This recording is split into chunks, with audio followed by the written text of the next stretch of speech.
You know, for the life of me, I can never pronounce her last name, and forgive me in advance, Marsha. But Marsha Ambrosius, her album Casablanco is literally the best R&B album of 2024.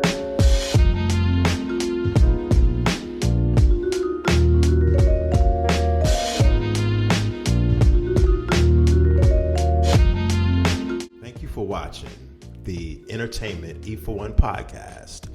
I'm Anthony, AP, and I want to first of all thank all my new subscribers because I'm at 5,000, pretty much 5,000 subscribers. So thank all of y'all. Much love, salute to you. And to any new subscribers, if you subscribe, which I want you to do, I appreciate you. Thank you in advance. Now let's get back to this masterpiece album produced and presented to us by, fully produced by the incomparable Dr. Dre. The album is literally this album was complete. A little backstory here about this album. This album was literally completed in 2021, some pretty much 3 years ago. But due to sample clearance issues, and if you listen to the album, if you have listened to this album, you can clearly see why they had some issues and why it took so long to clear all of these samples, because this one thing about this album has a lot of layers to it. There's a lot of beat changes, a lot of beat switches, like 2 beats in one track. Dre did a hell of a job with the production on this album. This is probably one of Dr. Dre's best produced albums in a long time. And for it not to be a hip hop album, Dr. Dre reaching in his R&B bag and doing some live instrumentation. Hell, every song is backed by a live orchestra. And that's why this album is called Casablanco, because it has like that 1940s feel, that Frank Sinatra, dance hall days, big ballroom style, Harlem Nights feel to it. If you know what I'm saying, you know what I'm saying? Let me know in the comment section what you think about this album too. But yeah, this album is a very classy yet sexy but hip hop, soulful 2024 sounding album. This album is very, very hip-hop influenced too. I was shocked because when I first heard that Marsha was doing an album with Dre, I'm thinking it's going to be very soulful, but very typical R&B-ish. But no, like Corey Feldman said in The Goonies, but no.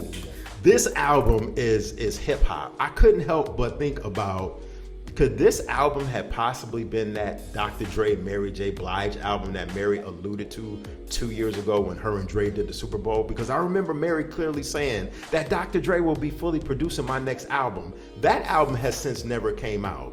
And even though this album was produced in 2021 before the Super Bowl, it leads me to believe that the way this album hip-hop wise and R&B meshing together sounded, I could literally hear Mary J. Blige over this album. And these sounded like some tracks that Mary J. could have been singing on too.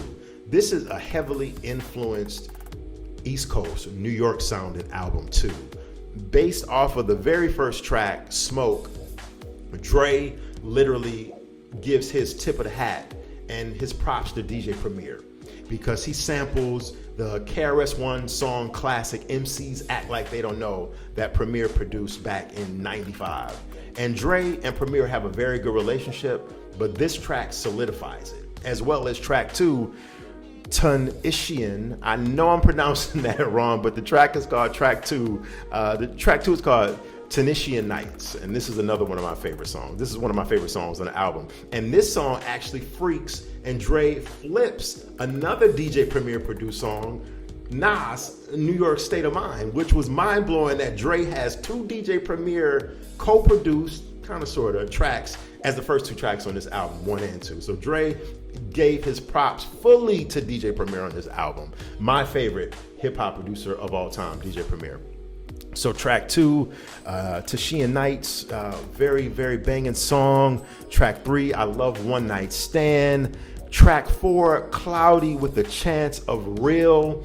That song samples Redman's Superman Lover. It also samples, you can hear the horns that the band is playing, the orchestra, the horn sound, or either Dre just took the sample off the actual song.